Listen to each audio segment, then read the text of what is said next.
Hi, everybody. Just checking my hair. I was going to talk today about cat theology, but I've decided it needs to be broader and it needs to be pet theology. I don't want to be discriminating against other pets. What I have to say about cats and what I learned about God from them is that they are independent. They take care of you. At least mine do. They are affectionate when I need them to be.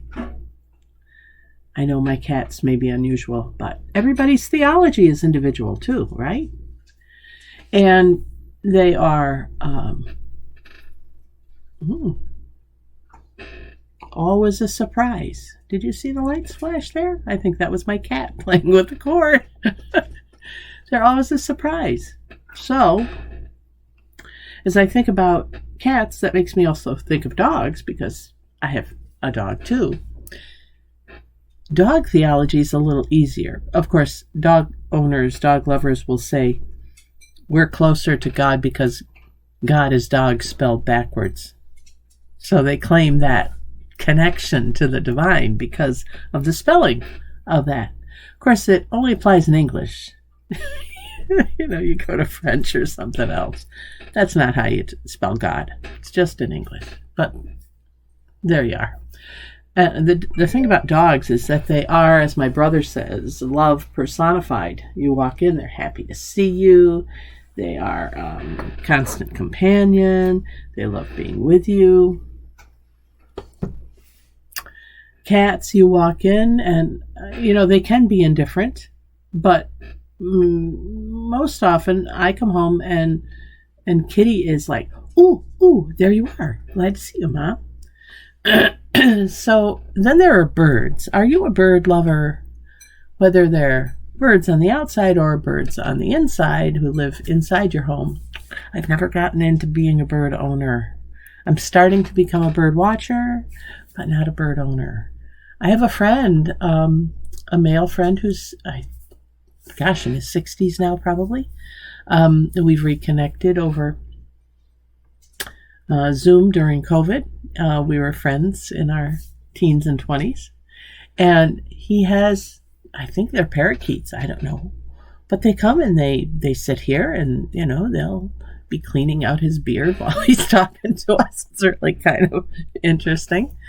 But birds remind us, of course, of the Holy Spirit because they take flight and they can be kind of silently present, or they can get your attention. I think the same is true for cats. They can be silently present, or they can get your attention. They are sort of the thought essence of theology, because just when you think you've got them figured out, blam, there's something new. Just when you think you can pin them down, you realize you can't. Just when you want something to be predictable and comforting, it kind of scratches you a little bit and you realize, I can't assume that, can I? It's a lot to be learned about theology from our four-legged and winged creatures. I haven't figured out iguanas yet. And how they might be like God. Old, because they come from the dinosaurs like the birds.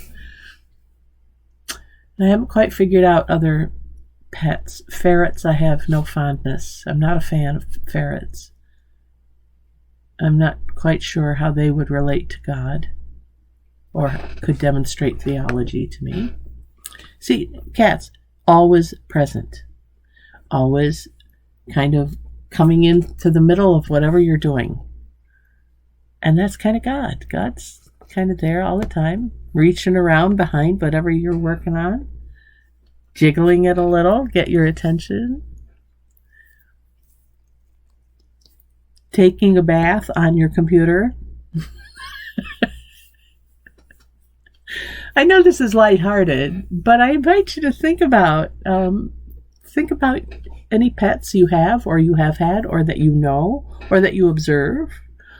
And then even expand it to animals in the great outdoors who we hope will never come into our homes.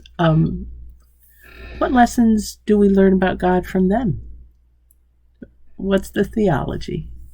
So today's message, as we gather to think of something greater than ourselves, is to think about the animals surrounding us. Where is God in them? What do they have to teach us about our own beliefs and our own theology?